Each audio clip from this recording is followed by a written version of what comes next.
What's up, guys? Welcome back to Blueclouds TV.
Good morning, good afternoon, good evening to everyone out there watching us live on YouTube and X.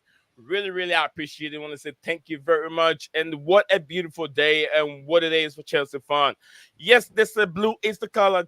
Chelsea fans, are you ready? Are you ready to get into this? Another transfers, would I say saga, or another rumors surrounding Fabrizio Romano has had his take, and others are discussing this. The player Omorodion, yes, the Atlético Madrid player Omorodion. Chelsea are in for it, and according to Fabrizio Romano, a fee of around 35 million is what will be transferring, changing exchange rate, if I should put it that way. Yeah, so yeah, Omorodion looks like Chelsea, according to Fabrizio Romano, it's really official, but not official on Chelsea website. As it says, it's official.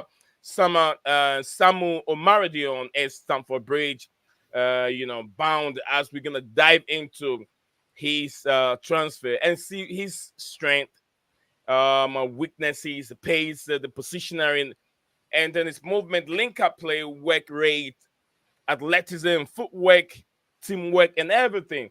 The composure, weak foot, and all that as we are live here. So wherever you're watching us from, this is going to be an interesting stream. And I'm sure you guys are worried. You guys are hungry, looking for a proven, talented striker, a well-recognized number 9 who will lead Chelsea new squad to glory. The up-and-coming season is just close. He's just right by our doorstep. So we have to embrace it. But how do we embrace that season? We need a striker. And according to report, Victor Osimhen, it looks like that deal is not going to work, because from what I was reading and what I'm hearing, sources are telling me Victor doesn't want to move to Chelsea on a loan purposes. He wants a direct transfer from Napoli right to Chelsea, which I don't think Chelsea entourage or Chelsea people really fancy that move. They want to see him prove himself, hit his target in his loan spell. Then there will be an obligation to buy him if Chelsea wants to. And I think Victor doesn't want that idea. So this is what we're going to talk about over here, plus other thing regarding Chelsea playing Real Madrid today at 7 p.m. my time. So 7 will be 6, 5, 4, 3, 2, around 2 a.m. Yeah, around 2 a.m. UK time. That's what it's looking like. The 7, that'll be 6. What's 2 a.m.? 5. Yeah, around 2 a.m. UK time. So we're here. We're gonna get into it, Wait, guys. what's 2 a.m.? Do what, Steven? What's 2 a.m.? 2 a.m. your time. What's 2 a.m.? Oh, hold on. I'm confused. 6, You said 2 a.m., but I'm confused. 4, 3. What are you trying to figure out? 2. Yeah, it's 2 a.m. The game. Chelsea, Real Madrid. Oh, no, I think it's midnight. 12. Yeah. So I'm sure. I'm trying to count back. Sorry, I had 8, 9, 10, 11, 12. Yeah, I got it wrong. Yeah, I was midnight. counting backwards instead of going going ahead. What am I I was doing? so confused. I was like, where's he got 2 a.m. from? Because I didn't hear what you were even talking about. I just heard 2 a.m. UK time. I was like, what? All right, so yeah, Steven and I, we're gonna get into it. The show hasn't started yet. I've already seen Maya in the building. Anyone else watching us live on X, please do us a favor. If you're not happy with your preview, join us here on YouTube. The link is right there. I've also just tweeted the link, the today's topic on X, so you can click it. The link will take you straight here on our platform, so you can join us here on this platform as we discuss the news surrounding Samu Omorodion. So, Steven, Mhm. I would, like I said, we'll go through it. So, guys, be hanging there. Do not go anywhere. We'll be right back in just a second.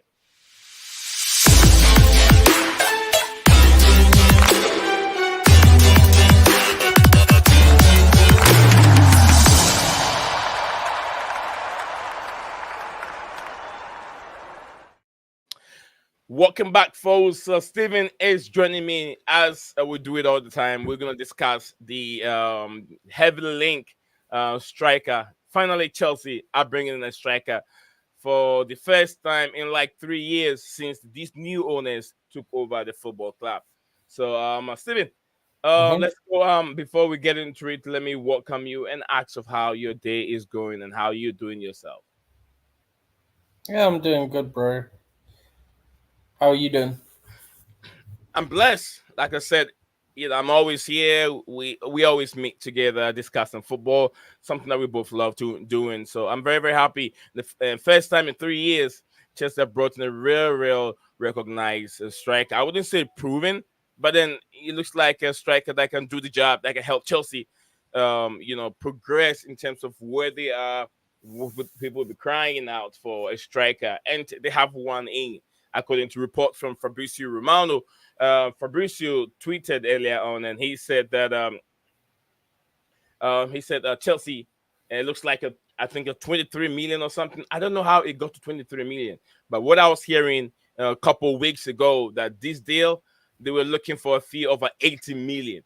I don't know if Conor Gallagher transfer also play any role in him coming this way, because I know before they were gonna let Omorodion go, they have to get Alvarez also, which I heard there was a fee of about 85 million. Take us through, Steven. Give us an insight Mhm. out of this deal. Yeah, so it's getting complicated now because if I remember rightly, there was agreed personal terms verbally, Yeah. but the issue is, well, with Alvarez and Atletico Madrid, I believe there was anyway, but now the personal terms between Alvarez and Atletico Madrid are no longer agreed, but it's a domino effect, right? So Alvarez to Atletico Madrid allows Samu to join Chelsea and Yeah. then Gallagher to join Atletico Madrid. So if the Alvarez deal collapses, then all of them are done, basically. Like they're all collapsed, basically. But there's That's so many the there's so many strong situation. reports coming in from so many platforms that the asking price was 85 million, which is if Atletico Madrid are paying 85 million for Alvarez. I'm not sure if they're add-ons and all that kind of stuff. 85 million for There'll Alvarez. be add-ons. There Also, always they have to is. pay 40 million to Chelsea for uh, Conor Gallagher. Then they Chelsea have to balance balance it and pay them 35 million, if that was the asking price for Omorodion, isn't it? I can't remember what it was initially because that was like 3 weeks ago now, but I remember it being really high. We had an offer rejected of about 30 million euros plus 10. We're now offering 35 million euros. Not sure how much of that is add-ons though. So we'll have to see. But it's less than what they rejected if you look at the overall package. Yeah, because I remember that previous weeks ago when they were talking about this player, the price tag was very huge, and it looks like now the price tag have dropped down ridiculously, and I don't know what is going on here. Why the price tag really dropped down? Is Atletico Madrid? How many more years does he have on the book for with Atletico Madrid? I'm not actually sure. But whilst you're checking it, this is what Fabrizio Romano tweeted. This is about 6 hours ago, and he said Chelsea have all set with Samu Omorodion to join Chelsea Football Club. Yeah, and he has, I think they said, 7-year contract valid until 2031. And personal terms agreed, and Atletico to receive a 35 million fee as revealed yesterday. So 35 million fee is the prize. If that is how, if he comes to Chelsea, Atletico Madrid He's receive got 4 35. years left. 4 years left. And why did the price go down? I don't. Um, not entirely sure. I presume because the maybe because of Gallagher deal, maybe because of Alvarez deal. I presume it's all linked in with that. That's the only thing that logically makes sense. All right, so that's the only thing that logically makes sense according to what Steven just said. Big up to Maya. Maya said, "Big up to me. Hope that is all. Hope that all is well with you, or with you guys over there. Thank you very much, Maya, for joining us here on the show. We are doing wonderful, well, and everyone else joining us here. CFC Dante, big man, big up to yourself. Makim, absolutely, big up to you, Makim, and who else? Yeah, I'm not missing anything." So yeah, so few comments are coming from my guys over here. Greetings to each other and many more, many more. 4 years left on the Samu. Okay, 4 years left on his contract. Thank you very much, Dante, for that update. Why are we so mad about Omar? Omar, I don't know. I don't know. I don't know. It doesn't.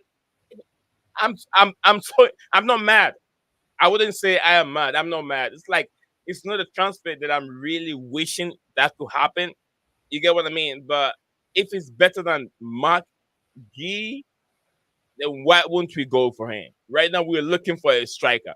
I don't want us to go to the season with just Nicholas Jackson. Mark Gee looks like he's gonna he need time to learn because he's still young, 18 years old. But we need a proven striker, someone that is coming in, is hungry for success, really hungry, is not on the younger, tender age, but then more matured. He's been in the game for quite a while. And I say matured, I'm talking about experience also. Maturity also age wise, not very young. You get what I'm saying? So that is the reason why it looks like it's not really a happy feeling for a lot of Chelsea fans. But whoever comes through the door and become a Chelsea player, to me, I'll go down and support that person.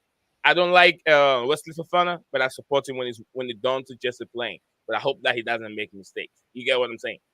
I'm not his fan because to me he's not good enough. But that doesn't mean that I should hit the player. He's still just a player, so I support him.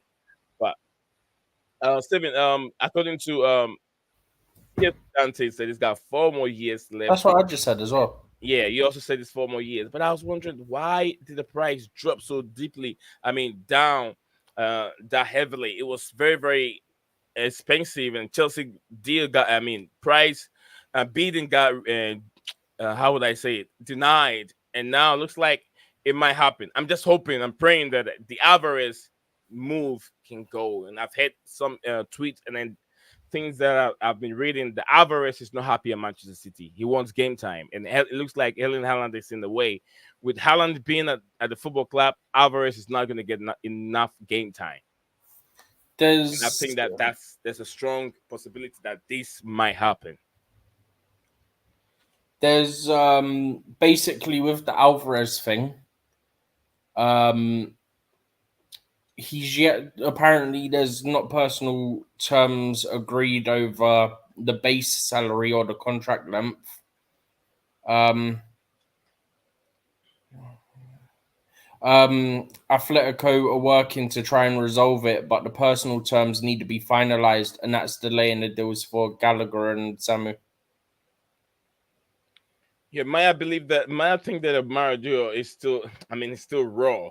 To me, that's what I feel too. You get what I mean? But if you look at Maradona and you look at Victor Osimhen, they're pretty much the same. Yeah, technically not that good. Victor Osimhen is also in the same rank with Omorodion. If you look at the two of them, they're not that skillful to beat a man. 1v1, Victor Osimhen is not that good. Omorodion, I haven't seen much, so I can't really judge him that. But a little bit that I saw, there is a lot of rawness in his game. But go ahead, Steven. I can't remember what I was on, what we were on. You were talking about Alvarez. Yeah, there's disagreements over the length and the base salary, basically. And that's what's delaying the Gallagher and Samu deals.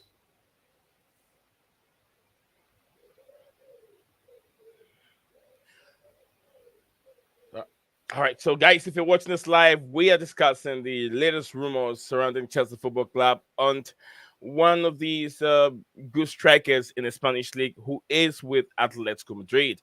We know that Conor Gallagher has a move is also on his way to Atletico Madrid. Atletico Madrid also wanted Alvarez. Will that happen? The only way that Chelsea can get Samu Omorodion is when Alvarez goes the other way because they need a striker, and Omorodion is their striker, and they can't let him go. I think I don't know if Alvaro Morata is still with Real Madrid. If not, I don't know why would Atletico Madrid go for Alvaro Morata. I think he's been on loan at that football club before. Why? What? Sorry, I was like, where is Alvaro Morata? Why won't Atletico Madrid go for Morata him? went to Juventus, didn't he? Yeah. That's where he is. Oh, permanent right now? Yeah. Oh. He went after the Euros. Oh. I think I missed that. Was it Juventus? Oh no, AC Milan, not Juventus. My bad. But yeah, he went to AC Milan. Let me get my presentation screen on today's topic, so I don't have to repeat myself all the time. It's on the screen, so whoever joins know what we're discussing on the show. Chelsea's session. That's this Tyrone. Yeah, Tyrone. Yeah. My man is in the building. He says, big up the legend, and big up to you, my brother, from another mother. I hope you're doing very well, Tyrone. Keep the fire burning. I've been watching your videos, Tyrone. You're doing a very, very good of the explanation of the goalkeepers and the players individually. Keep it going, brother. Chelsea, CFC Dante said, Tyrone out. All right. Anyway, Stephen, we're gonna look at his this goalkeeper and player strikers. I'm gonna say goalkeeper, striker strength, physical strength, pace, and all that kind of stuff. I was looking for a diagram that we could use on the stream, but I couldn't find any better one. The one that I saw was just for like it looks like a pitch to me. Didn't have much to put on the screen. But yeah, Steven, looking at him, what do you think of his strength? Is it good in the air? Like I said, I haven't seen much of him.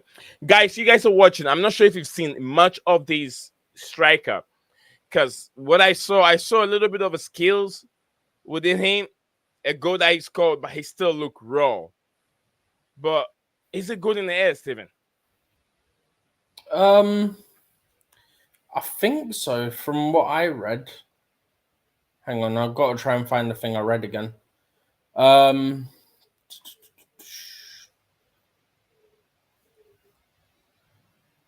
lost it. Oh, there. Okay. So if this loads up, then I can try and find what they say about his aerial ability. All right. I couldn't find a better diagram that I can use. But if you find so this article, it says that for someone of his height and body type, he possesses a good pace and unreal sprint speed over longer distances. Due to his ability to outpace the opponents, he frequently makes runs behind the defenders, which is one of the key elements of his game. He's able to gain when he's able to gain full speed, there's no way of stopping him. He goes through an enormous amount of duels during the game, whether it's aerial or ground duels. He's a nightmare for the defenders to play against thanks to his body strength and aerial ability. So it sounds like his aerials are good. His teammates usually play long balls where he showcases his physicality and ability to hold off the defenders. his ability to hold off defenders also creates a lot of space for his teammates to be able to join the attack.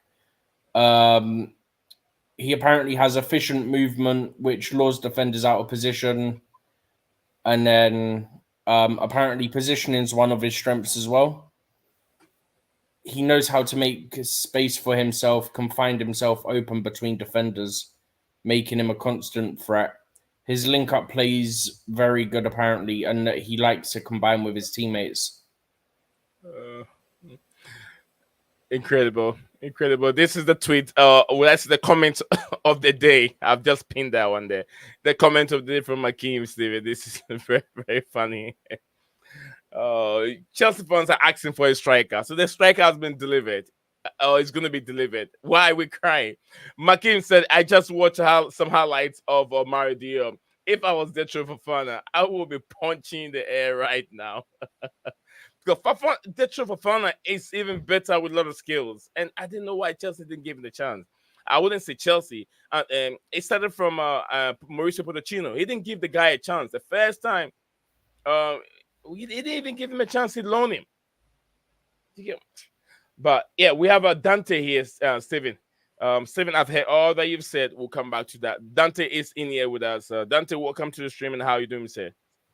Yeah, big up, Nate. Big up, Steven. Chat. Sorry, I couldn't be bothered typing in too much, so I'm like, it'll be easier to come on and talk about it. Yeah, sometimes I'm What's the it same. for you, like 2 a.m. now, 3 a.m.? 2 a.m., yes. Man. Yes, I'm a bit of a night owl, so I do stay up. I get some sleep in the day, bro. Yeah, I get some sleep in the afternoons and stuff, so I'm pretty good. Yeah, I'm pretty good in my. You know what Dante reminds me of? It reminds me of those workers that works like the Pakistan people, the Indian people, because they work for a lot of American people online. Night shift. Yeah, night shift. So usually they're up in the I think at night, or would I say at night, and then they go to bed in the afternoon.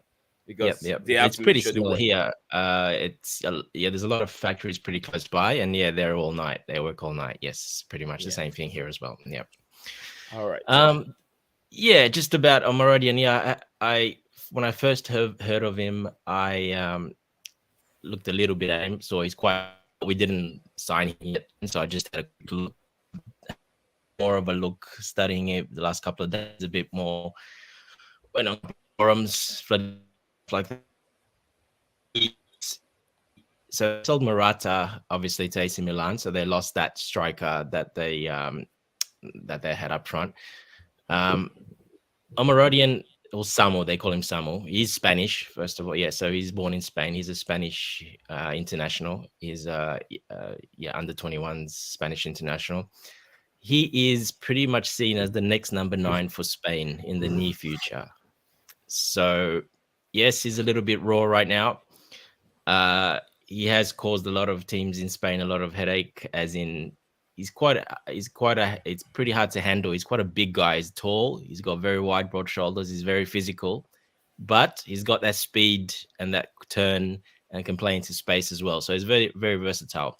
Good in the air as well, obviously. So yeah, look, he's a handful. Atletico Madrid did not want to sell him. He was their next striker, to be the next striker. They were still going to buy someone, but they wanted really him to be the backup, competing striker, not quite backup, but to compete for that striking position. Hence the high price. They did not want to sell him. Now, obviously, some things have turned, some things have changed. They're after Alvarez. And like with every young prospect, high ceiling is a bit of a risk. So if the money is always good enough, they're always going to sell. It's just the way it is, unfortunately. We're a buying club. We're looking for those type of players. They're a more win now type of club as well. They're really sort of pushing hard now for Simeone to give him tools to win again, because if apparently in the next sort of couple of years he doesn't get back to sort of winning ways, so they might part ways as well. So yeah, hence Gallagher. They're looking for a striker, maybe Alvarez. They will still buy another striker as well beside Alvarez. 100%. I'm 100% of that. They're all saying that, because they need another physical striker, another big body. We know Alvarez we talked about his comparisons coming to Chelsea. He's very small, 5'5", whatever he's 5'6". He's a tiny guy. He's not really a striker, not a number 9, and not for Simeone. He would not play as a number 9 as a striker for Simeone's team. Simeone doesn't use him as a striker. Wouldn't use him as a striker. He'll be one of the wide players or tucked in behind. They are still looking for a striker. They're really keen to keep Samu, but like I said, if the right offer comes in, he's seen as the near future. Like I said, a lot of the even for the youth teams, he's the number 9. He's the striker for the youth teams for Spain.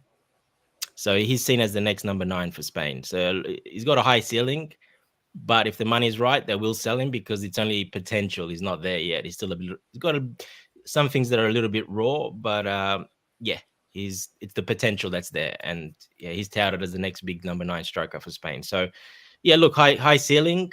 Obviously, is a bit of a risk. No way I would have said yes to 70 million, 60 million, what they wanted. At his release clause is 70 million. That's why Atletico Madrid were pushing that. Obviously, they tried it on Chelsea because they know we have the money and we'll probably.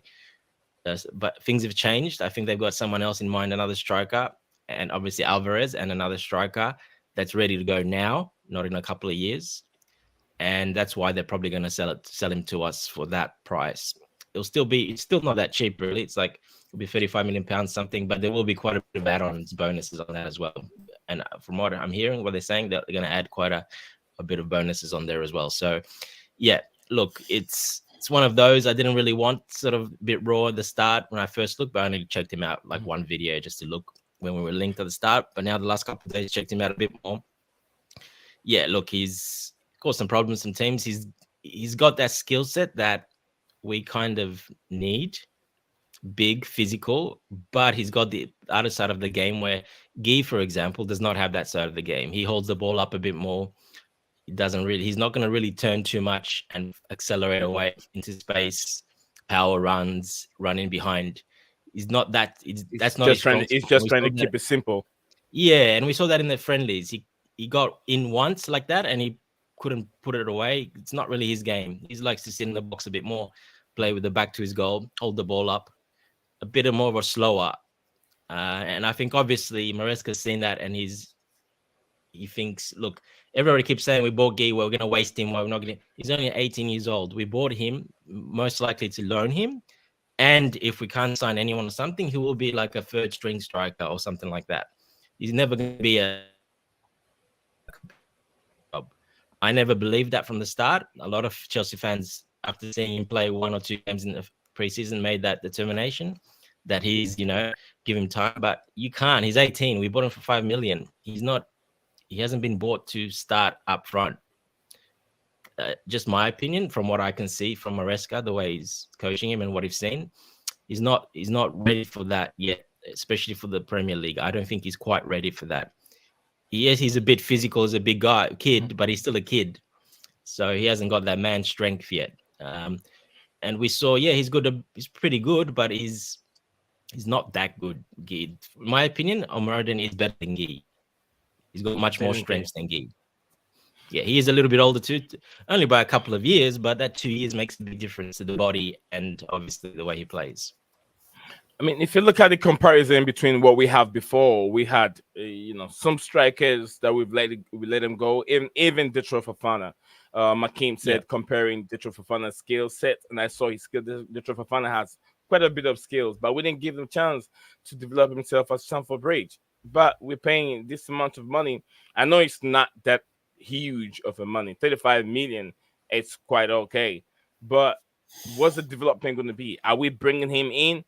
And also reports are saying that Chelsea could do the double, bring in Victor Osimhen and bring in Omorodion at the same time. Then what's going to be the development for Washington and McGee? What do you do with this too? Go on loan. Fofana's going to get loaned out or sold or obligation to buy, whatever. Look, they've made a judgment on him. They bought him. And you're not going to get all these, when you sign all these players, you're not going to get it right. There's going to be some you're not going to get right. It's just because we're signing multiple volume. You're not going to get it right. So you need to move him on. We're not going to really make a loss on him because he wasn't expensive. He might go on loan, obligation to buy. He might do really well, get bonuses. He might not. he's one of those, Fofana is one of those players. Obviously, Maresca's had a bit of a look at him and doesn't fancy him. So you just got to accept that the coach's decisions, that the coach and the directors, that they just don't fancy him. They don't see him suiting that well. And it could be a lot of reasons. People keep looking at the way they play, but you got to take in consideration their attitude, the way they train, what they do off field. There's so many things that can be different. Yeah, it's not just playing, but people just look at playing. But at the top level, professional football is not about just playing. There's so much more that comes with it. So yeah, people just need to sort of take that into consideration as well. There could be a lot of things behind the scenes we don't know and we can't see. What do you think, Steven? Sorry, I was just quickly trying to check something, see if there was anything else coming up. Because there's been updates all day on this, so I was seeing if there was anything, because my mate just sang. I mean, we've read about Dante have also sum up pretty much almost everything you said in regards to the strength, his area abilities, and what he's good at. Like I said, I watched some few clips and I wasn't that impressed, but I'll take it to be maybe a young player, but with the quality that we have on the pitch, with a little bit, let's say he put up 70%, and the rest of the attacking players, Madueke, Madueke, Cole Palmer, and the others, they can put in a little bit more, and then we can. I mean, they can help him out get to that level that we're all looking for. In my opinion, that he need chance, he need time, but season's almost over. Preseason is almost over. How long would this deal take for it to be done? I know you guys are not Fabrizio, you're not Chelsea, but how long do you think this deal will take? It all depends on the Alvarez stuff. Yep. Talking of, Fabrizio Romano's just put another update, but it's not very different to the previous. Just says that talks between Alvarez agent and Atletico Madrid, no agreement yet. Talks continue. Alvarez received 10 million euro net salary, so after tax, from PSG in recent weeks, and talks over his salary at Atletico Madrid are now a crucial step. Gallagher and Omorodion also waiting. Yeah, I've seen that tweet. It's about a minute ago from Fabrizio. Is that guy really addicted? Like, he has to rephrase certain tweets and then retweet again and get the. It's all about the interactions, gets money and stuff, innit? Yeah, exactly. I mean, that's his full-time job, so he has to do that like that. Yeah. Do you know what's nuts? I saw him do an interview. He said something like, during a transfer window, he sleeps like 3 hours a day or something. And then I think he said deadline day, he don't always even get that. Yeah, look, it's not an easy job because he has to all the time zones in the world. That's the problem. So that's why he's up all the time. It is what it is. But hey, he gets rewarded very well. Don't worry, he gets paid very well. Yeah, I mean, he goes on other platforms, media platforms, to talk to people also. But I haven't heard. I don't know why TalkSports have never got hold of him. TalkSports have talked to other, journalists, but he's never been on TalkSports before. I don't know why. He doesn't need to go, Nee. He makes more money than them. He doesn't need to go. I mean, they get more credibility if they bring him on, because yeah. I swear he's been on like Sky Sports and stuff. Another reason why another reason why he's not on TalkSports. There is one guy called Crookie. Is it Crook? Alex Crook. Alex Crook. Yeah, Alex Crook. Alex Crook is a crook. Yeah, he is TalkSports. With like a transfer. You say that, but then they have Ben Jacobs now as well. Ben Jacobs is just giving them more the news from Chelsea and Saudi. Yeah, Crooks is the head. He's the head of it. He's the head of their transfer, news and all that stuff. But I don't want them to bring in Fabrizio. Fabrizio take more of the credit than what Alex Crook is offering to them. So they don't want to bring him in. Ben Jacob is more like Chelsea and Saudi, which Alex Crook doesn't give more information on Saudi because he hasn't got any links from that place. Fabrizio doesn't need to work with anyone. He makes enough money, more than all of them, just working alone from. Yeah, so he doesn't need it. He's unfortunate. He's got to that status where he doesn't need it. Yeah, he doesn't even add hashtags to his tweets. You don't need to. When you're that big, you don't really need to. Yeah, that's true. Just like you're already so well known that you've got like so many people that already follow you that it's literally just not needed. I wonder why Chelsea even adds hashtags to their tweets all the time. I don't know why. You got over 40 I something don't think they million do all the time. all the time. You watch their tweets, match game. Whenever they put up the starting lineup, there's always a No, tweet but that's that- because of if people search that, yeah. Like, say someone's looking for the lineup, yeah, yeah. and it's Chelsea Man U. The hashtag's normally like CHEMUN, yeah. Mhm. It means it'll come up. So that's why they do it on match days, but they don't do it on other stuff. Oh, they do. They use the hashtag America something something tour and this kind Yeah, of but thing. that's different. Like outside the tour and Seven what? hashtag is hashtag. You get what I No, mean? no, but you're not getting my point. Outside of match days and the tour, I don't see them use it. Okay. They're like the only Well times said. they ever use it. All right, Stephen, let's take a look at what Enzo Maresca have tried to explain between these two games where he put Enzo Fernandez and I think either Enzo Fernandez and some other player where he was trying to he's still doing those exercise trying to would I say I'm not sure how I put it. Okay.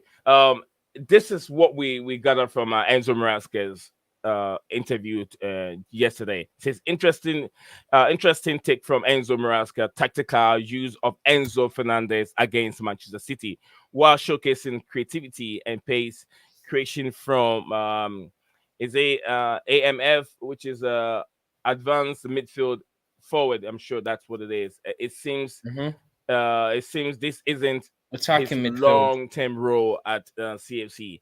So so he's been doing some more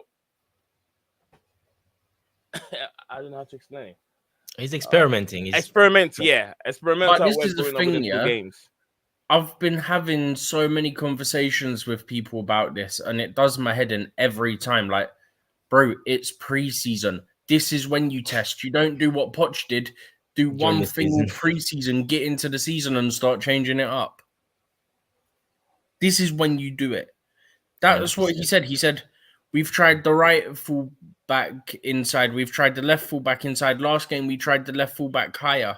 Like, you're testing these things. And the Enzo one was another one that he tested, was having Enzo in a more advanced role. And sometimes he had to move out to the right to receive the ball and create space and whatnot. It's just one of those things. I know people were worried, oh, Chelsea got battered 4-2. But then this man is on the pitch practicing or experimenting so many things and having plan A, B, and C, in case that is not working. He has to switch to plan B. If B is not working, then we go to plan C. And I saw that Chelsea sat deep a little bit and went on a full front attacking when they need to. So all has to be It from didn't even look that bad for the majority the other day either. And look, it was just the individual error. That's on them, but literally, if it wasn't for the errors, one was a BS penalty. The second one was Caicedo's first minutes for us on a dodgy pitch. The pitch definitely didn't help that pass that he tried to do, by the way. Yeah. But that's just rustiness that he's got to get rid of. It's his first game, first 45 minutes. Then Sterling gave it away, which ended up leading to the third goal where Sanchez got beat at his near post. Gusto, I think it was, gave it away for their fourth goal. Yeah. But it was two periods of time which were 5-minute madness that cost us a game. We were overall solid, in my opinion, in that game. City were just typical City, clinical, took the chances they had, and that's why they won. That happens in football. You're going to make mistakes, your opponent's going to capitalise eventually, and City are just that good that they can. And I saw all this stuff about, City fielded a young team and all this, yeah? You know they started Rico Lewis at right back. That guy's 19, I think. He's already got 50 Premier League appearances, I think. Or 50 senior team appearances, one or the other. Yeah? Oscar Bob's on about 35 first team appearances. Yeah? Yeah. Phillips, Ortega, Grealish, Haaland. Like, it wasn't some team of third, fourth string inexperienced kids like people made it out to be. Like, okay, cool, it wasn't all their starters. Of course it wasn't. But they weren't inexperienced, which is what people try to make it sound like was City put out some sort of inexperienced team when they didn't. I'm trying to quickly get it up now, right? Okay. Let's quickly look at this, right? Ortega, Lewis, Phillips, Vardiel. Yeah? That's 3 of their, let's say 5 defenders if you include the goalkeeper, yeah? All have Premier League experience, all have over 50 games in the Premier League, yeah? Or a minimum 50 games, yeah? Their left back, okay, he's inexperienced, he's 21, he's not played many games at all, yeah? O'Reilly, not really played. Kovacic in the midfield, Oscar Bob's played about 30-odd games for City.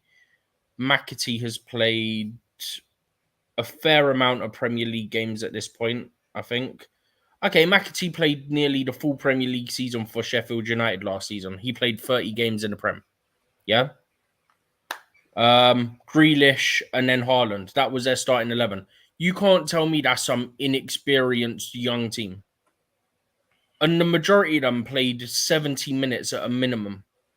Lewis came off in the 70th. Bob came off in the 70th. Grealish in the 70th. Yeah. But Ortega 79th. Phillips, Vardiel 86. Kovacic 80. Haaland 80. Like, they all played the majority of the game. It wasn't some kids that don't play. And then even in the first game where I think they lost the first game. The first game before Manchester City, before the game against Celtic, they lost the game against Celtic, and then the previous one. No, Celtic was their first game. They played Celtic, then AC Milan, then Barcelona, and then us. Okay, so what I was saying, they lost the first 2 games, if I can remember, before they lost 4-3 to Celtic, 3-2 to AC Milan, lost on penalties to Barcelona, then beat us. Okay, so 3 games before meeting Chelsea. 3 games before they played Chelsea, yeah, and they lost the first 2. So we can even say that even before meeting Chelsea, they we talk about physical level is even higher than Chelsea, and they have the call of the team. They still have the same call of the team from last season to play Chelsea. So I don't know, Dante, what do you make of those? We haven't speak about that. What do you make of those individual mistakes and what Enzo Maresca is trying to do against when we played Manchester City? Because I saw the pattern was right there, but just that some individual mistake that cost Chelsea. Yeah, look, Man City, like Steven says, they weren't that inexperienced. Some of those younger players that were playing, they actually got quite experienced, and they've been there for quite a while at the club with Pep. So it's not quite that inexperienced. But look, Pep did play different than he normally does. He knew that we don't know what we're experimenting, and we're trying to, overload the midfield, and we're just going to pass around to try to keep possession. He started off, he was smart. He started off completely high pressing us completely to try to catch us off guard, and that worked. But like I said, Maresca was trying new things. There was players all over the place, overloading the midfield. We were a lot of players out of position, trying new things, and which is what you do, which he said he probably will do. He did pretty much say the last sort of games of the season, you'll see more what he wants. The last couple of preseason games, especially that last one. So, look, I'm not that worried. Like you said, the first penalty was never a penalty. It was just one of those things. The referee, that referee on the day was shocking, by the way. He had no idea what he was doing. And you know what's so funny? According to the commentator, that was one of the best referees in US. Oh my goodness, that's concerning. In the MLS league. That's so concerning. One of the best referees, like, referee, this is a friendly match. This is just an exercise. The guy was so serious. He was like taking it like it was a World Cup final match. He thought it was World Cup final, Champions League final, all them things. Yeah. First of all, he was shocking. So anyway, like you said, that first goal, it was just us. Man City had a pretty base. They didn't play that well. They were set up differently from what they usually are. They sat deeper. They didn't play that well. We just gave it to them, and that was coming down to errors, especially that first 2, because they really pushed up high, and then they dropped deep after that. Pep started that way because he knew that was the way to get to us, because he saw what we were trying to do, overloading the midfield, because we had the extra midfielder as well. But Maresca was just trying things, and that's when you do it in pre-season. And Casado just came in for his first game. And Enzo in the midfield, we played that advanced role. He just came. He only had 10 minutes, 15 minutes previous game, so that was pretty much his first game. So yeah, look, I'm not too worried. We did see it pick up after he tried a different formation. It was very different the first half. The second half, we saw it pick up quite a bit. Went back to his formation that he normally uses. Brought the wingers on to keep the width and to play his normal style, and we did much better. Obviously, we scored a couple of goals, and we did a lot better. Opened them up a few times. Yeah, Man City didn't do that well, but unfortunately, we caused our own headaches in that game. Just by trying new things, and Pep, being smart as he is, he took advantage of that in the first 15 minutes, especially those first 10 minutes where he pressed. Everyone was so up high pressing us because he knew what we were trying to do. So yeah, look, it is what it is. I did see Maresca and Pep after talking about the pitch. It was horribly pitch. The pitch was horrible. It was really slow, like very slow and very soft pitch. Maresca was talking about that. I did see that during the game. I brought it up actually on our live stream. And I did see the balls not moving very well. And yeah, those players they were a bit caught out by that. The pitch was super soft. The ball was moving really slow on it. And they were caught out a bit of, and you saw that by some of the passes. We were making basic error passes, but they weren't going anywhere. They wouldn't reach the man. That was a reason. It was a bit of a reason. You got to adapt, obviously, but it was a bit of a reason. When these players, they're always used to the best pitches, the way they play, how they like to play. So something like that puts them off a little bit at the start, but you do adapt after. It shouldn't be that much of an excuse. Wonderful. Thank you very much. FC Dante. Stephen, let me take a few comments and then you can come in. I haven't read the comments at all. Phantom of main topic as usual. Thank you very much for tuning in today. Phantom, I've had some few questions. Comments over here. This comment, I don't really agree with you, Phantom. He'd rather you're what? talking about Vincent Company. Yeah, he said no. I would rather have a Vincent Company over Enzo Maresca. Hang on, but his whole thing's about experience, yeah? Exactly. Company had what, 1 or 2 seasons in Belgium, then 1 season in the Championship. He promoted then them 1 season in the Prem. It got relegated. So he's only got what, 2-3 seasons more than Enzo Maresca? And also, I'll go back to what we said, quoting Ancelotti the other day, essentially along the lines of, how can you get experienced if you're never given the opportunity, right? So you can go on about experience as a manager and this and that, yeah? But at the end of the day, he took the opportunity that was given to him, yeah? And at the same time, right, for all we know, he could be absolutely brilliant as a manager for us. Like, why are we judging him based off of what? 3-4 preseason games where he's testing things, yeah? Or based on what he did at Leicester with all due respect to Leicester, a weaker squad than what Chelsea has, right? If you have a defender of faith, whatever who did Arteta manage before he went to Arsenal? Nobody. Yeah, he was an assistant manager. He was assistant to Pep. That's all he was. Whereas Maresca's actually been a manager. And he's coached under a lot of great managers, not just Pep. People just say it's Ancelotti as well. Don't Carlo coached under Pep. No, he's coached under like 3 or 4 really top quality managers. Yeah, but they were 2 of them. Ancelotti and Pep were 2 of them. Well, they're 2 of the best you can learn from, bro. Like, that's the elite. But yeah, I'm saying there's, he's been. People just say it's a Pep. He's never doesn't know anything but just Pep. No, he's coached under a couple of really good managers as well. So.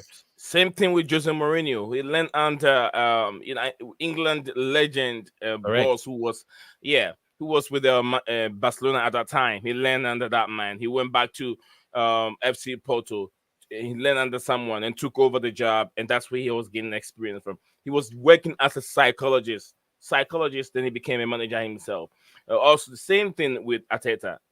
The same thing. I'll even say, Steven, did Vincent Company win the championship to qualify Burnley? Or did he just qualify them? No, they did. No. They won it, didn't they? Did they win it? No, they didn't win it. No. I don't think they won the championship against West Brom, didn't they? So, Phantom, where's the comparison? Playoff, yeah. Yeah, where's the comparison here? Enzo Maresca won the championship to qualify Leicester City, and they were miles away until they started losing and dropping points. They were far away from everyone. Which was due to injuries, by the way. Yeah, and they don't have that squad that we have here. Chelsea have. So the comparison... Burnley won the league. In 2022-23, Burnley won the championship by 10 points. They had 101 points. Sheffield United came second with 91. Luton won the playoff final. So Burnley won the league. Yeah, they won the league. I think they won it at West Brom. I think that's a derby match as well, if I'm not mistaken. So basically, they're all the same. Maresca and Vincent Kompany have the same pedigree in terms of competition-wise, winning ways, and what they've won, they've achieved in their managerial Company career. is much younger. He's younger. He played not too long ago. Let's not forget Maresca. He was a manager, assistant manager under a lot of other coaches already. Kompany was more of a player, and then he didn't really study under many managers. He didn't study under really any managers. I think just one. So he hasn't got as great background as Maresca does in coaching. As a player, obviously as a player, not that Enzo Maresca wasn't a good player, but obviously Kompany, different time, different type of player. But yeah, Kompany's much younger. He didn't really learn too much under coaches. Obviously Pep while playing there and stuff, but where Maresca was more of a manager earlier on, assistant manager, and he managed under some really great managers. So he's more experienced than Kompany. He definitely is more experienced than Kompany. I was going to say, it's because Kompany didn't have the chance to work under great managers, but Enzo Maresca, you're talking about Don Carlo, Ancelotti, one of them, and then Pep Guardiola. So he learned a lot. And then Arteta learned under just Pep Guardiola. Then from there, he moved on to Arsenal to become Arsenal's. I can't remember. There was the other one. There was one that managed West Ham. Or what's another couple of coaches high up? I can't remember who. I can't remember their names now. Pellegrini as well. Yes. Yeah, that's what I was thinking. Yeah, that's why I said that also managed Man City. Yeah, but bro, you don't even have to just be an assistant to be good. Like, you think of like some of the players who are more experienced, yeah? Yeah. Like JT, Lampard, all them, they would have been taking stuff, and a lot of managers that have played the game will do this anyway. But not only take stuff from managers that they've been a coach under, but someone that they was a player under as well. Like, you hear it as well. Like, I think Lampard said, like, he took some stuff from Mourinho, some stuff from Carlo, and then some of his own stuff. Like, because as a player, you know what worked for you. And then you can take bits from managers that you've worked under that are among the greats, and then you can refine it into your own style, basically. I mean, I was going to say that when I heard him talk. He said he got some knowledge from all of them. He blended together to make it his, add history to form his own style. So the fact that we are trying to play like Manchester City, our style of play is a bit different from Manchester City. But also, City had the majority of those players and also that manager for about 7 years now. Right. So they understand the philosophy already. They've done that. Even if you have one or two, been doing it for 4 weeks, right? And they've played in the youth teams, and that they play the same philosophy the same way. So it's easy for transformation for them to come to the senior team and play the same way. And if you play that same system as what we're trying to play for 7 odd years or any time longer than us, really, for the most part, and you come up against us who have been doing it for 4 weeks, you're going to have a very good idea of what the weaknesses are and how to exploit them in terms of the weaknesses at the early stage. Not necessarily weaknesses for you because you've worked on it for a longer period of time, but you will know roughly the stuff that was a weakness for you when you started using that system, because you probably keep notes of that. Also, you don't teach the people under you everything you know. That's rule number 1. You don't teach everyone everything. As a coach, you never do that because it will come back and bite you. it's Stephen. It's impossible to do these days. You can see everything that gets done and what they do, and he can't hide. Pep can't hide that. It's just how he applies it. No, And how there'll be certain things. There no, always is. there isn't, Bro, there there always just is. isn't anymore. There just is. It's There always is. back in the day there was because analytics wasn't the same. There wasn't 100 million cameras everywhere and everything on every single level, youth levels everywhere. Now that's everywhere. You can't hide it. You know what he's doing, how he's doing it. It's just about he's just. You're very not in good every conversation, though. Is my point. Like, oh no, he's not gonna. Yeah, I know what you mean there. Yeah, but you can see what he does and what he's there'll be something that are specific to certain people in certain situations that even as an assistant you might not know. Yeah. Phantom of the Minute Topic is wondering depends, if Frank Lampard is willing to return mid-season again to Nice be try. interim. Not doing it. It's not happening. If the reason why I'm saying Muraska is not going anywhere, if you look at the length of the contract, I know. What was He it, just 4 needs to go years, buy a 5 Man City years? jersey already and just go support them. Yeah, Bro, clearly I've had the football conversation clubs with not end, someone like your loyalty 100 or million respect. times, yeah.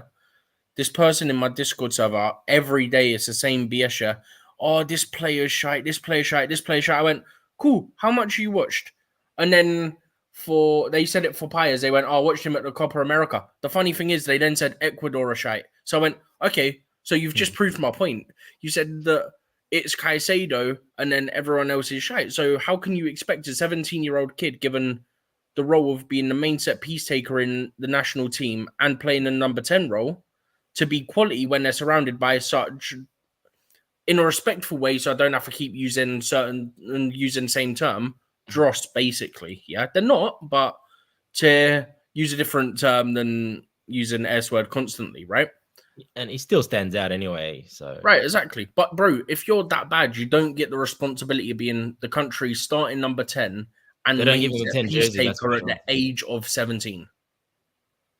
He said it about Esteval. Do you know how much he's watched of Esteval? A 5-minute compilation.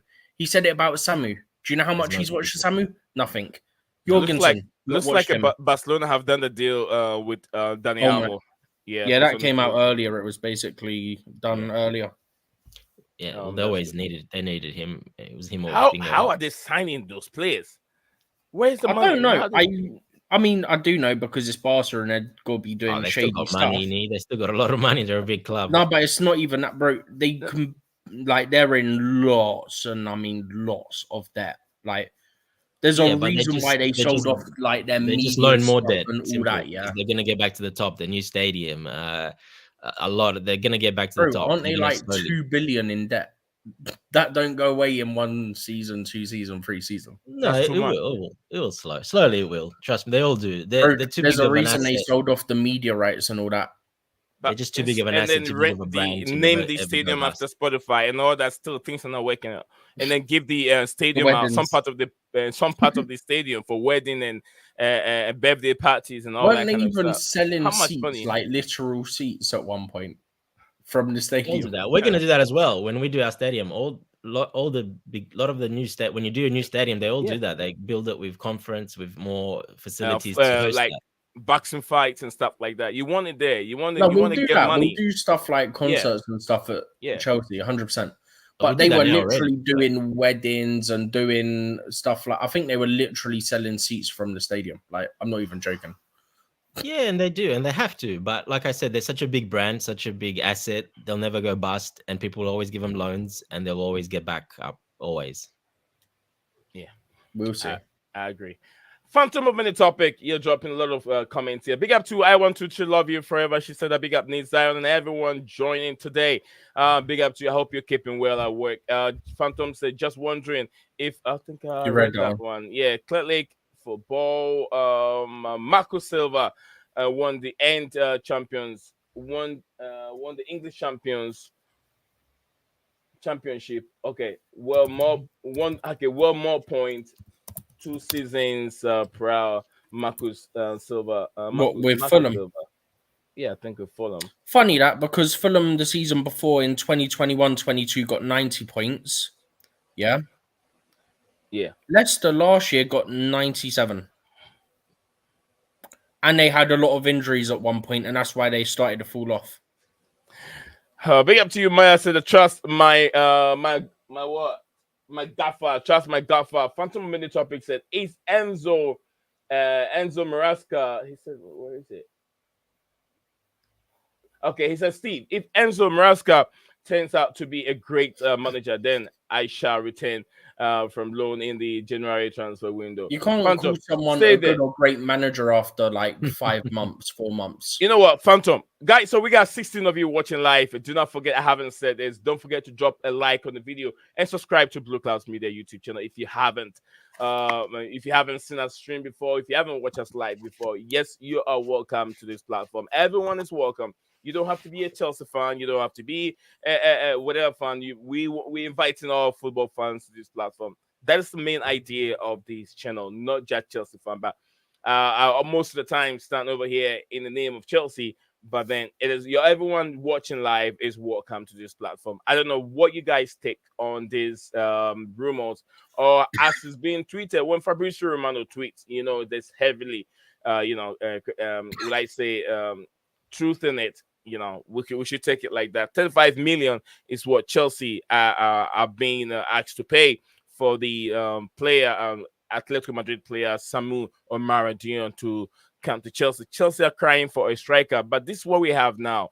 And also reports are saying, I haven't taken Dante's point of view on that one. Chelsea might do the two transfer at the same time. I've also asked, what would these young players do if Chelsea bring in these two players at the same time? There's an update on the Alvarez situation, by the way. Okay, Victor Osimhen. I'll let you give me that when I'm done. Victor Osimhen and also Omorodion. If Chelsea get those two players at the same time, young players also need to develop. Maybe Chelsea might loan Mark to a different club. Strasbourg is there waiting, and also David Washington. I don't know if he's still going to be with the developed team, trying to understand and learn English football. But does it help his development? We don't know. But let's see. Thank you very much, Phantom. Phantom said that Marco Silva won the English Champions Championship. Well, okay, I think I've read that one. Dante, what's your take on this? Chelsea might do bring in Osimhen and Omorodion at the same time, according to some reports. Yep. The Osimhen situation, and we talked quite a bit about this. We really want that loan with an obligation to buy, because his money will then go on next year's books. But Osimhen, that is the key. That is the key important topic there. That's why we want that loan. If we don't do that this year, then we can't. If we buy him this year, for example, we then can't really buy any other players. There's no more room. The rules won't allow it. It's going to push it up there in price. We're not going to be able to buy another winger, what we need. So we won't be able to buy another player. So this is what they're looking at. That's why we keep pushing for that loan, but obligation to buy him next year. So we can put that money on next year's books when it's easy to do. This year, it's very difficult to do. If we pay him how much money we need to pay him, it's very difficult. Look, we can do it, but we won't be able to buy any more players. He'll be the one to buy. So I know people are saying him and Samu as well together. That will be pretty hard to do unless we really have in the pipeline another couple of sales. Otherwise, that will not be possible. So this is the main point is that loan. We really want that loan, and that I hope we do. That'll be a great, because I actually think we get Osimhen in on the loan and bring Samu in. That's fine, because then Gui can go on loan or go somewhere we can play a bit more, get more developed, play a lot more. So I don't mind that. I think they can both coexist, no problem. So yeah, I don't mind it, but that's the key point. Can we get that loan with no obligation to buy? Because then we can do it. Go buy him and other players as well. If we only buy Osimhen, we're not going to be able to buy other players after that. There won't be enough money to do it unless we've got already deals we don't know about to get more money in. So some more players, maybe Chalobah, Broja, obviously, Datra Fofana, maybe some others we don't really know. Casadei, maybe others. If they've got sort of money projected to come in from those, maybe. But yeah, it's not going to be Osman, a Meridian, and a winger. It can't be that. It can only be two more players. It will be Osman, and if we do sell another 4 or 5, then it will be like another player, like a winger or Meridian as well. But it won't be, because we still really want a right-footed winger. That's been put down for a long time, and everything that was leaked earlier, we followed. We bought the goalkeeper. We bought those. That right-footed winger was always a high priority, and it proved that by Elise. We were after Elise as well. Left foot, he's left footer, but right footer. He's very good on his right foot as well. And yeah, we're still looking for that right-footed right wing player. Probably can be left-footed, but he needs to have a right foot as well. We're looking for a right-sided player. So yeah, I don't see it happening, all of them. It just can't happen because we've already spent quite a lot of money. We've sold players, but that Osman fee and that will take it all up, and then we won't be able to buy more players. So in a way, if we get the loan to obligation to buy, that'll be perfect, because then we've got Osman and we can still buy the right winger as well. Thank you very much, CFC Dante. Maya said that trust whatever formation he uses, he will get the best out of some of these players. Phantom of Many Topic said Nkunku should be a striker, and Nico Jackson played the Timo left position. He went ahead and said Osman is not a Premier League proven player at all. Phantom said we need to figure out the goalkeeping department first. That's something we'll be talking about next.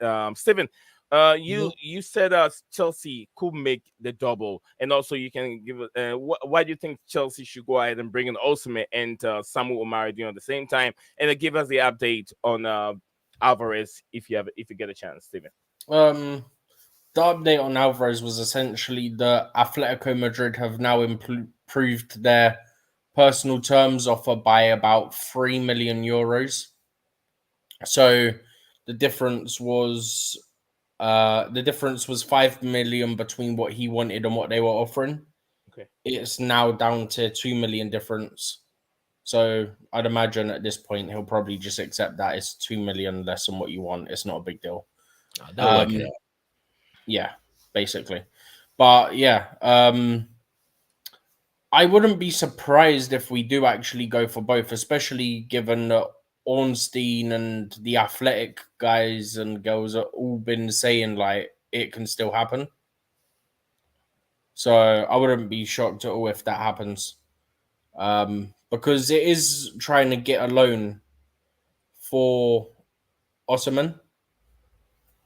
So at the end of the day, if you can get him on loan, it's a good deal. If you have to buy him permanently now, it's a bad deal.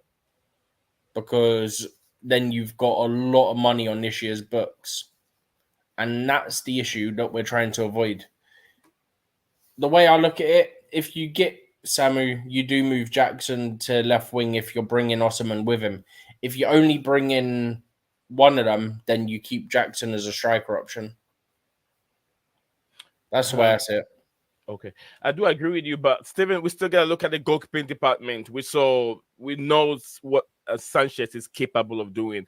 Phantom of Many Topic raised that comment over there, and that gives raised the eyebrow on what to do going forward. I kind of watch the new goalkeeper Jorgensen or Johansson or whatever they call him, Johansson or Jorgensen. Very, very confusing name over here. Some say Johansson, some say Jorgensen, whatever it is. But anyway, I was watching his strength, the statistics on this young player. It looks like he's not a good shot stopper. He's not a good stop stopper, and that's what we need. Not just players playing out from the back. Okay, you can play out from the back. That looks crispy. That looks nice. But your main objective is, as a goalkeeper, is to stop the ball from going in the back of the net, and he's not good at it.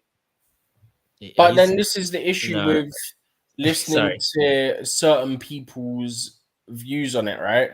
Yeah. Is that there's always got to be people who say he's bad, and there's always got to be people that say he's terrible and he's stinky. Bro, do you remember the Gusto one? People were telling us Gusto's terrible signing. He won't be good enough. He's shocking. Why are we buying him? All this, yeah? And then other people going, oh yeah, he's deemed the best under 21 right back in the world. Yeah. But there was like loads and loads and loads of people going, oh yeah, he's terrible. You guys shouldn't be signing him. Like even Leon fans were saying he's bad and all this. And if you're listening to fans of their club, some of them will say that a player's bad when they're actually good because they don't want the player to go. Some will actually say he's good if they're good because they're just being honest. Yeah. This is why it's important to try and read multiple people's, but also try and get unbiased views on them.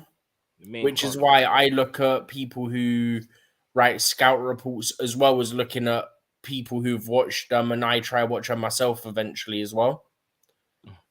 Like that thing I sent you, right? I don't know how good of a website that was, but it was essentially a scout report one, yeah? Mm-hmm. And they put the strengths as physical strength, pace, positioning, movement, link up play, work rate, athleticism, footwork, teamwork, yeah? They said improvements that needed are finishing, composure, and the usage of the weak foot.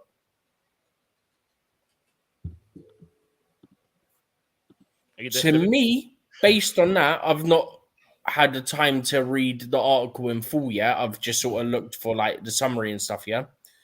Because the conclusion of it is quite long, but it says basically making a name for himself. He's 193 centimeters tall, has the right attributes to become a great player. His little experience in pro football, he already showcased great skills, very unselfish, contribution to teams immense, not only offensively, but also from a defensive point of view, has great overall physicality and athleticism, combines these attributes with his intelligent and efficient movement, which makes him a player who's really difficult to defend. Besides that, he is very well aware of his positioning, which allows him to stay on side in most situations. Although there is still a way to improve his finishing and composure, which I think will come with time. What I like about Samu is that he can get himself a clear scoring position in every game. I can see him being a key player for Atletico Madrid in the future. And then they put a comparison of Romelu Lukaku. Yeah, that's great. No, not a good comparison, but anyway, But I forgot. The one bit I don't get about it, right, is they're saying that his footwork's good, but then I get it as an overall comparison. But you're saying the footwork's good, but then you're saying the comparison's Lukaku, whose footwork's not good. It's not good. Yeah, heavy. I get it. I mean, they mean overall. If you combine everything, he's probably close to that. Like it's probably one or two things that aren't, but the majority of it probably is. Big up to you, Santiago. I know CFC Dante wants to say have a say on this topic, but I haven't invited my brother at all. He hasn't said nothing. Maya, welcome back again, brother. Sorry for keeping you there waiting for too long. Nah, he can have his say. Dante, you can have his say because this topic's actually interesting. Because I want to know this guy. I haven't watched this game, so I really want to know like how does he actually play at the back. Oh, but big up, guys. Big up me. Big up Steven. Big up Dante. Big up, Maya. Big up. All right, Dante. I know you were when I asked that question. You guys almost jump into it. Go for it. Then Maya will come back in again, so you don't forget whatever you want to say. Yeah. Look, I'm trying to open X. It's not working. I'm not sure if you guys can open it or not. I opened my X for some reason. We did a big analysis perspective about this. Jorgensen, whatever you want to call him, his shot stopping is way better than Robert Sanchez. Okay. Way better. Who was it? Jorgensen is much better than Sanchez. Sanchez. I got Jorgensen, but you said something about Twitter/X. Yeah, I can't open my X. It's not opening, but even just go to Google if you guys can open it. I'm not sure. Just put Philip Jorgensen versus Petrovic versus Sanchez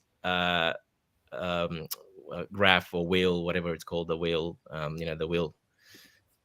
the graphics wheel, and it should come up. You should on X, it'll come up. And Dante, can you type it to me? Can you type it to me on the private?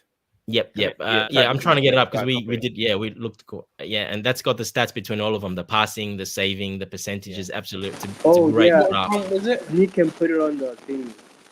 Yeah. I just can't open my X. It's not opening. I have no idea. Do you remember the account that did it? We did it. That's why I'm trying to get into my X. But I remember also finding it on another account. But I'm just trying to. It won't open. I can't remember. If you can type it to me in private, I'll just copy it and research that for you and get that from X. Yeah, just put Stephen. Just put Jorgensen versus versus Okay. Petrovic versus Sanchez graph or wheel, something like that. And just it'll come up. It should come up. You'll see it. It'll come up in Google search and it'll come X, whoever puts it on X, and it usually comes up and you'll just click one of them because it's all the same one. I just can't do it. I'm not sure why it's not working. Even Google's opening, but I can't open X. It won't go to X. I don't know what's going on. So yeah, no, that graph shows you absolutely everything Jorgensen that he does compared to Sanchez and Petrovic. And All right, Jorgensen's. I'm sorry, Go ahead, Dante. It's say two this real different quick. pictures, right? There's one between him and Petrovic, one between him and Sanchez.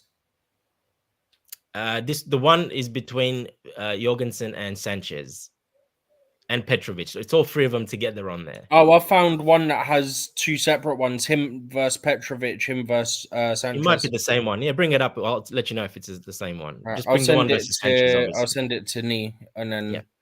All right. So You whilst can we're let us know. researching that, we're trying to put that on the screen on the screen. Guys, we still got 21 of us watching live on YouTube. Please, let's see if we can make it to 25 likes to 30 likes by the time the stream comes to an end. And I know you guys are just legends, so opened we it, can but do you it. have to open the We actual only tweet to get it, yeah. from what I'm seeing now is we have 13 likes. I haven't refreshed it, but we can do way better. I know you guys are legend. We can do it. So let's see if we can hit to 30 likes by the end of the stream. So if you haven't done it, please drop the like on the video. It will help the YouTube algorithm to trigger it and send the link, the video to, or recommend it to a lot of people who haven't seen this platform before. But Steven, you've seen it, right? Yeah, you have to open the tweet because it on Discord it's only showing one of the images, but if you open the tweet, it'll show you the other one as well. Okay, I'll get it. So Dante, you can go on it. Go ahead and keep talking whilst I'm getting this on the screen for you. I've actually found it as well. That's good. All right. I think Found it I on have to Reddit. open Wow. it. Okay. So I probably have to. I don't know. Okay. I I'll found put that one for the from different- Squawker, but it's different images for each one. Yeah. From So Squawker. just on Google, Stephen, I found it on Reddit. It looks like someone put it on Reddit. Just put Jorgensen versus Sanchez comparison and just go to images on Google and it'll be the first one there. You'll see it. Mhm. Okay. Let me get that. Yeah. Anyway, Which one did you say, Sanchez? Yeah. Yeah, Jorgensen versus Sanchez comparison. Just write that on Google and then press images and it'll come up. It should be the first one there. You'll see it. So, guys, so whilst we are searching that, this also on the screen, we can also look at this. For now, what happened? Okay, we have. Yeah, it's not these ones. Yeah, we looked at these okay. ones as well, but No, it this wasn't one. these ones. But it gives you a close as well. Yeah. Until Stephen gets the other one. Yeah. Because the other one's a really good one. Yeah. Okay, Steve, when you find it, just share it. Now I'll put it on the screen. Yeah, I'm trying to find it. I've literally typed in Jorgensen versus Robert Sanchez comparison and gone to images. It ain't coming up. So just put Jorgensen versus Sanchez. Okay, now it's come up. Yeah. Yeah. It's the Squawker one. Yeah, that's the one. Because that's the Yeah. one I kept trying So to I had the press in the link. Squawker one that I just found, but it was doing all individually compared to other keepers in the league. Ah, yeah. They do a lot of that. I'm sending one. it now to Nee. Yeah. Put that one up Okay. and you'll There you see go. the big difference. Send it now. Already. Oh, Yeah, There we you did go. like a good hour on this topic, so I'm well accustomed to it. And we looked quite a bit for comparisons, and we looked at a lot of graphs, a lot of data. We did like a whole nearly 1 hour of goalkeepers, and yeah, so that's why I thought that would help quite a lot. It tells you Yeah, quite this a is big per difference. 90 as well. Correct. That's why it's accurate. It's very Is accurate. it full? Is it?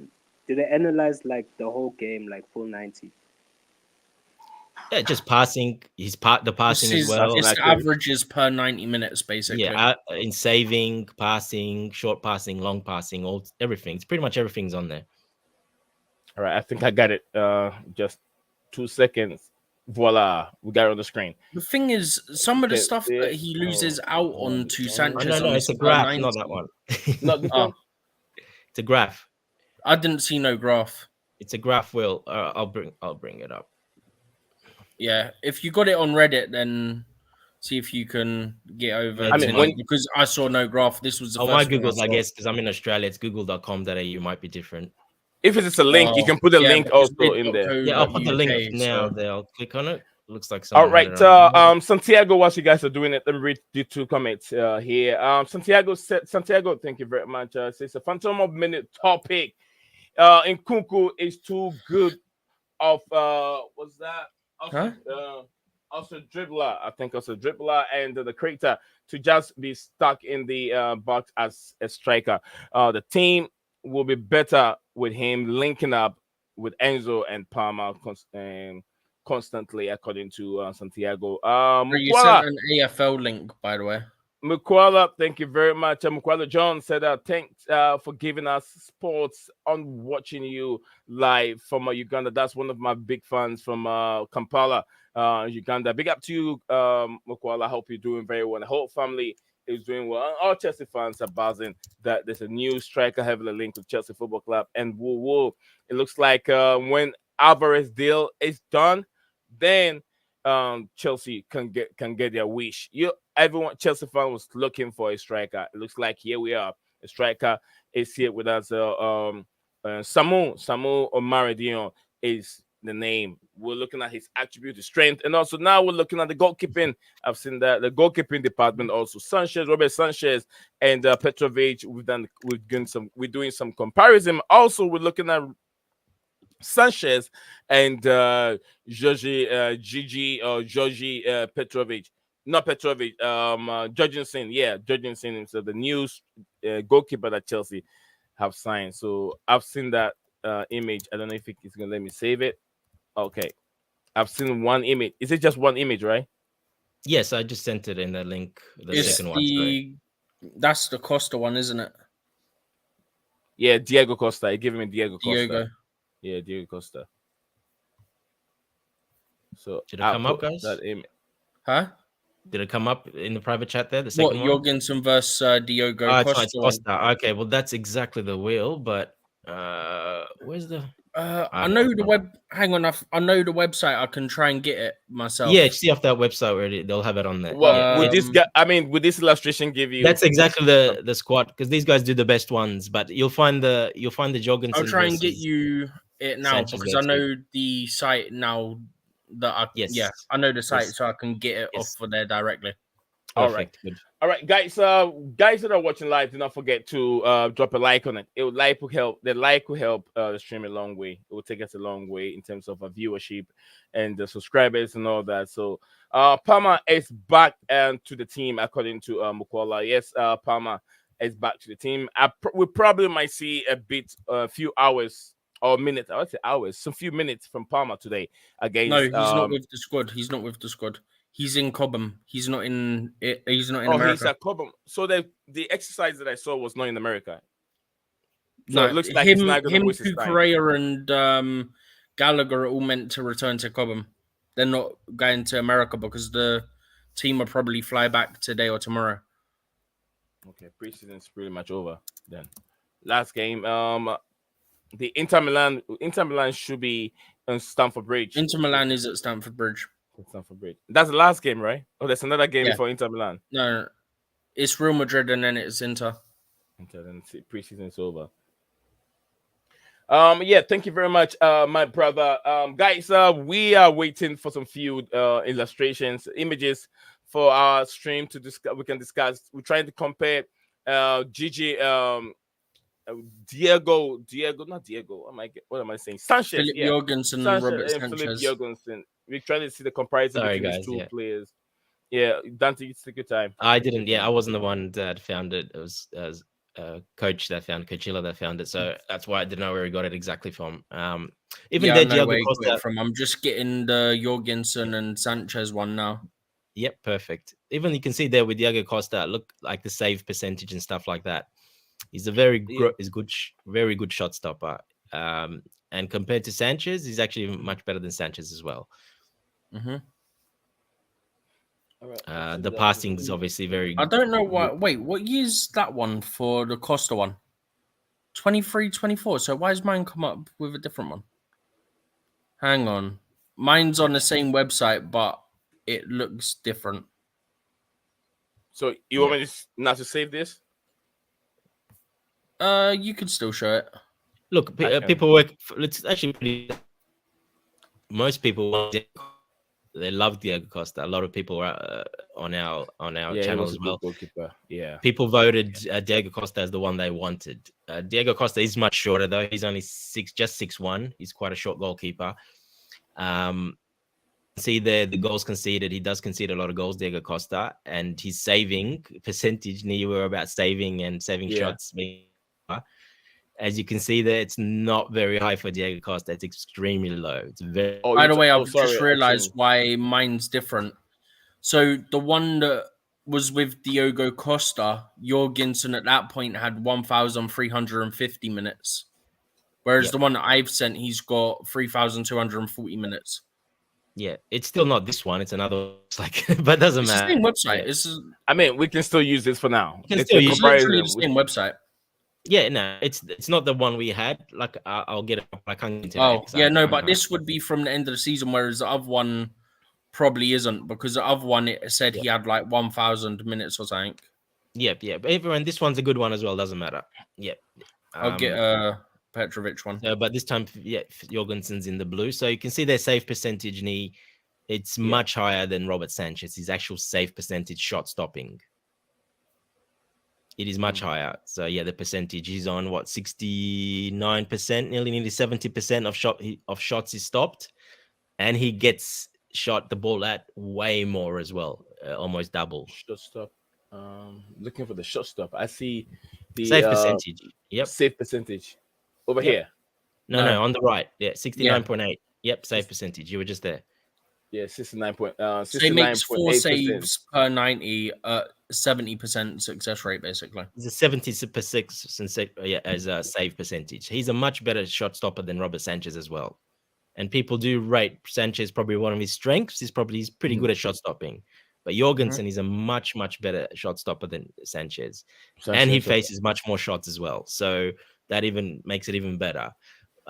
That's because he's the height. So Jorgensen's 6'4", Sanchez is a little bit taller, longer legs, a bit lankier. It doesn't get down as easy. Jorgensen's very athletic. His body is a strong guy, but he's very quick acceleration, and he's very quick to go down.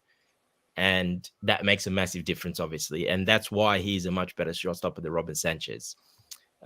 So when you say Robert Sanchez, Jorgensen's not a good, he's actually one of the highest in Europe. He's one of the top ones in Europe, Jorgensen, as shot stopping. So actually, Dante, look, I stand a point of correction. I did not make this research. I didn't find this research, but I had someone who knows the game. Arguably, he's a goalkeeper.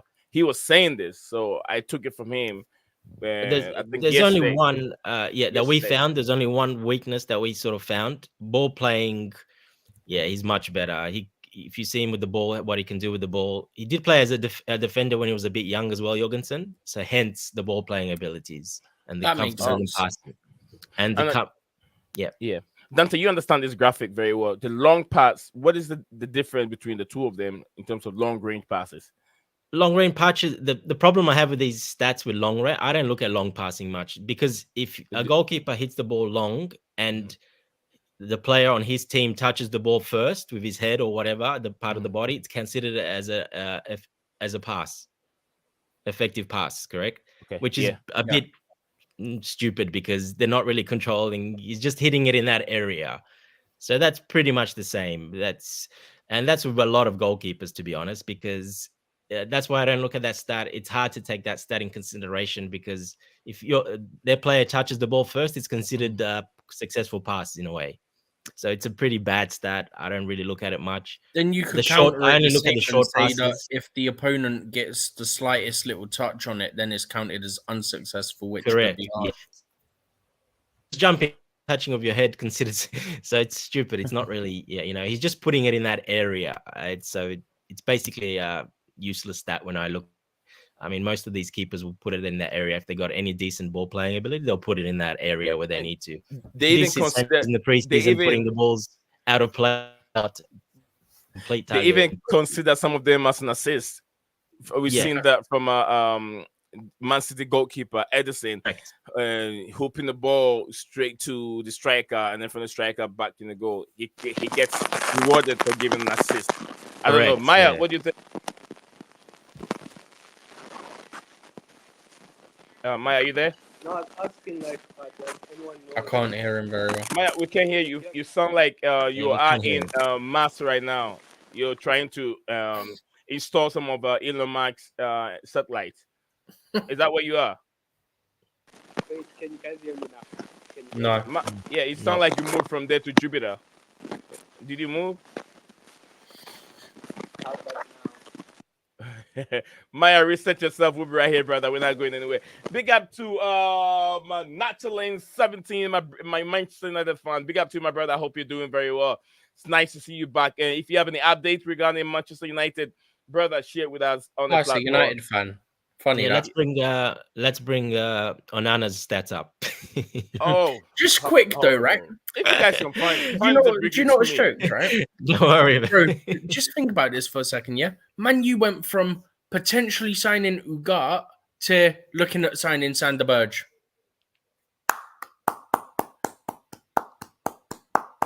Don't worry about Nacho. He just likes to go everywhere. He goes Manuel everywhere. He's, Ugarte, from Manuel Ugarte, whatever his name is, To Sander Berge. to Standard, the one that he got relegated barely with got Sheffield, then relegated. moved to Burnley, Sheffield, got yeah. relegated with Burnley.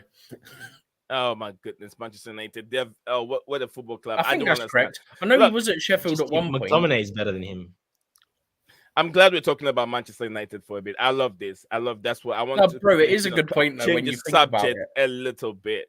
We can talk It is about funny. United for about 10 minutes, Arsenal for about 10 minutes. Preseason hasn't gone well for Manchester United. They've brought in young, inexperienced Leno Yori. Did not have the best of luck. He's been out for 3 months. They spent 60 million on this player, and there's a video there, Steven. It's a video there. I don't know. I've sent that video to you guys to watch it. This guy cannot tackle. Leno Yori cannot tackle. He cannot even slide I tackle. think I remember the video. Yeah, you sent it like a week or two ago. Yeah. He cannot tackle, and all the tackle he's missing everything. I was like, what did Manchester United buy? And this is the player he's going to be starting games, pairing another shot. What's his name again? Argentine player, Martinez. Lisandro Martinez. He'll be partnering this guy. So Manchester United fans, guys, if you're watching and you want to join us here, the link is right there. Click on it, my brother. Natural Lane 17. If you want to have any discussion regarding just how quick, your guys' season are going, let me know. Click on the link. Come on and let's talk Manchester United. And also, Maya, if you're watching, if you get your thing going, please jump back on and let's have a say here, guys. Go ahead, Steven. You seeing this? They're saying it's Zubamendi or Fofana and Rabiot on the free. Funny that because the Athletic literally reported it about 4 hours ago that it's Sander Berge. The Athletic. Yeah. Like the most reliable guys. That's what I'm saying, is that they're like the most reliable people. And they're saying just a few hours ago. Okay, standard point of correction. It was 6 hours ago. And it was their Man United Man United correspondent that said United are looking at a new number 6 and held talks over Manuel Ugarte, but Paris Saint-Germain would want around 60 million euros. As things stand, Ten Hag side are pursuing other targets, one of which is Sander Berge, who had a very good game at Old Trafford last season, albeit making a mistake that gave Anthony the ball for United's goal. Ugarte was a dream. They could never get Ugarte. The guy's on massiid salaries. PSG paid him 4 times. Bro, he's at PSG. Of course, he's on stupid salaries. United never have a chance unless he changes his contract completely, which I doubt. Right. So they never had a chance of Ugarte. That's never going to happen. You can't get players like that. United, these big teams that have massive wage bills already, with the new rules coming in, they cannot buy players like that with such massive wages. It just doesn't work anymore. It won't work. They can't because they have so many already, unless they want bans and points taken off. But yeah, they just won't be able to do it. Sorry, Suck. I just can come back to Jorgensen a bit just for 1 second. Maya was asking, go for it. And you were asking what is his weakness? Then what? There's one weakness we found with Jorgensen, and that's when he makes the saves, when he parries the ball away, as in when he does a shot, some of them go back sort of backwards into the defense. Guys, he's saying a weakness is that he parries it into dangerous areas. That's what I got before it cut out anyway. Oh Correct. it Yeah. happens So a when lot in it yeah, happens a lot in FIFA where the goalkeeper try to save I the love ball, how then he he went put to FIFA. You know, he plays the ball in the position where a dangerous position where it can have a rebound back onto the ball, something like that. yeah. So So that that's his was a little weakness. bit of a weakness, Okay. which he was working already working with the coaches, and they are going to work more with him on that. But that's very an easy fix for a goalkeeper and a goalkeeping coach. That's not a hard fix. I did look at those. I look at the shots that we're talking about. Now, it was a bit hard from anywhere else because the box was loaded and the shots were from close range and there was nowhere else they could go, to be honest. So it wasn't that bad. But that is Okay. one criticism that there is on him a little bit. He hasn't got that We got to you, Paul. yep that going perfectly yet. He's not perfect at that, but yeah, he's working on it apparently. So yeah. Okay, thank you very much. Maya said, not is this Nacho? Big up, bro. Okay, big up to Nacho Lane. And Santiago said that United will be eighth or ninth this opening season. Logically speaking, to be honest with you, I do agree with you, Santiago, because those they have what's his name, Rasmus Højlund, who can't even score goals. Now he's not even going to help the team because he's injured right now. Lino Yori, another young, inexperienced, not good enough defending, also injured. He'll be gone for 3 months. Maya said that United get Ten Hag. Ten Hag, whose future is uncertain. He's been given just 2 years. We all know who the next manager is going to be. It's going to be Mr. Ruud van Nistelrooy. Yes. what's up? Yeah. Do you know what? Yeah, it's jokes how Yeah. Hold on a when second. you look One at more. Paul, big up to you, Paul. Paul, let me know where you're watching us from. Says, hope he brings Chelsea.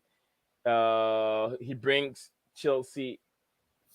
He's all okay. Yeah, okay. I get what you're trying to say. Naturally, big up. You say PSG is asking too much money. United have the players on high wages, according to Maya. Case on 250K, according to Naturally said that I think he means Casemiro. Okay. Oh, Casemiro. Okay. It says Sanderberg is not that bad, but I'm not taking him, according to Natural. So there you go. Stephen don't even was wondering why he moved from Agate to Sanderberg, relegation man himself. So thank you very much, Naturally, and Santiago and Paul for dropping your comments in. Stephen, you can go for it now. Yeah. What I was gonna say is when you look at it, yeah, like the targets that Man U have got and have signed, yeah, for the most part, since their manager Ten Hag came in, yeah, Onana, Eredivisie, yeah, Lisandro Martinez, Eredivisie, Tyrell Malacia, Eredivisie. Euro was French League. Who else have we got? Anthony, Eredivisie. Again. Who else have they got? I'm sure there's another one. There must be, right? There's another one they're looking at right now, also coming from either the Belgium league or the Dutch league. And I don't rate those leagues. Why don't you go to the German league and get good players? No, but this is what I'm saying, right? You look at that, right? So Zirkzee hasn't played there. I didn't think he had, but he is Dutch. He hasn't played there, but who did I say? I forgot now. Shoot. Malacia, tell him Malacia. Anthony, that's one. Eredivisie. Yeah. Tyrell Malacia, Lisandro Martinez, Onana. Andre Onana.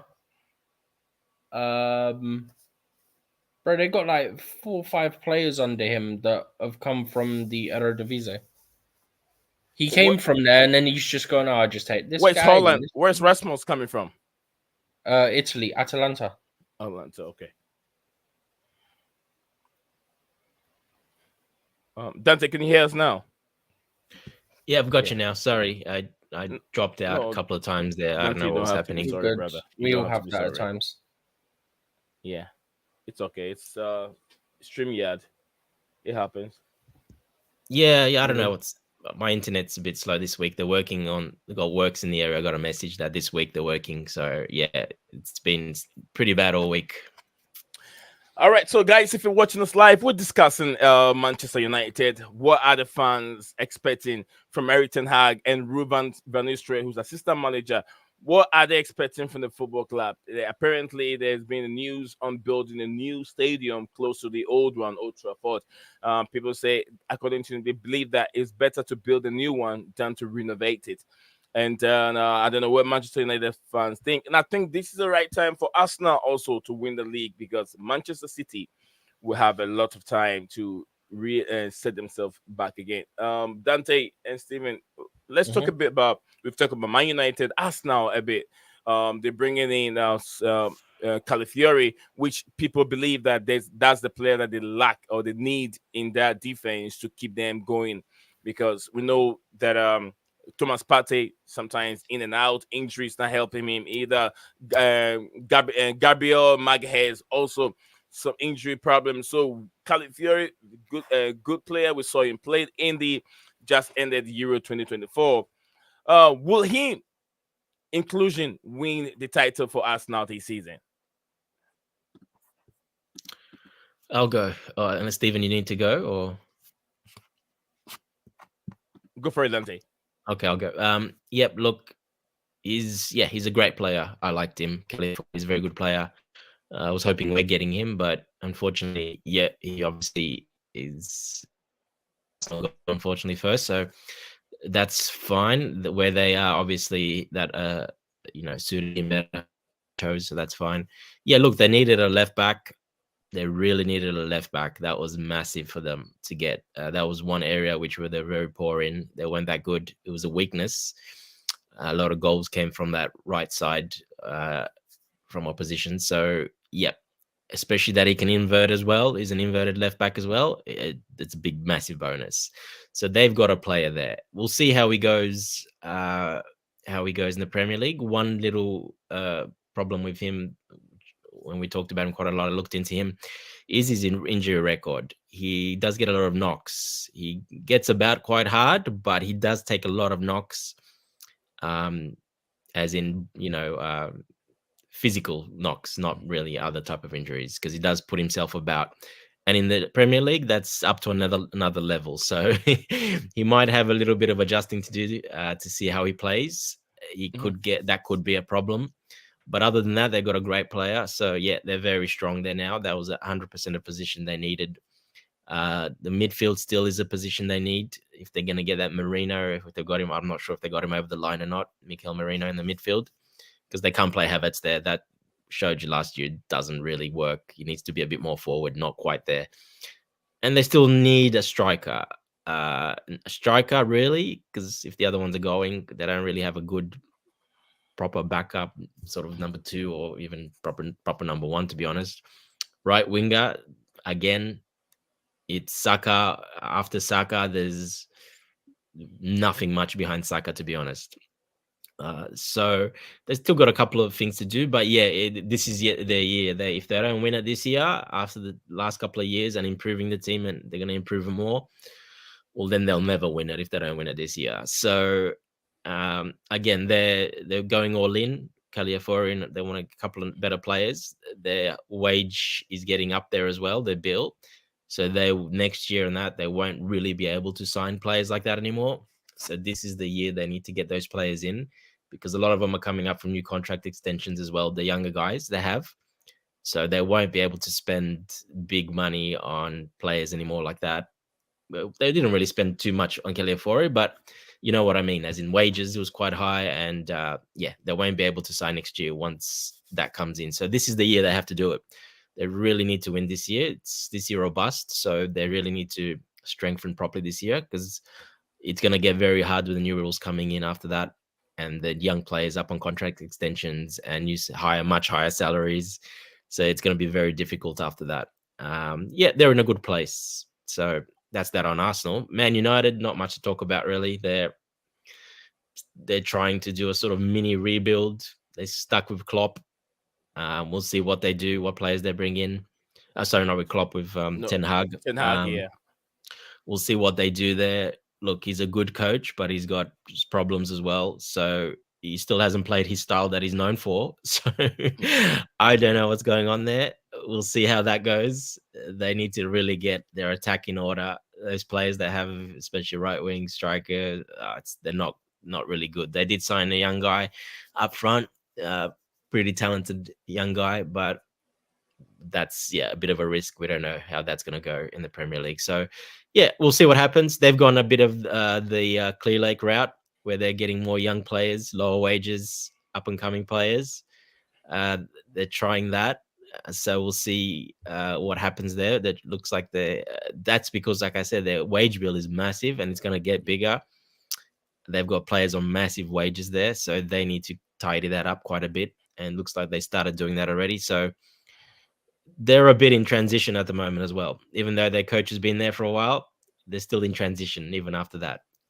So we don't know we don't know. I don't see them being better than us. I think we'll still be better in the league. 100% we'll still be better than them. So they've still got a bit of work to do to sign some more players and let some players go as well, especially.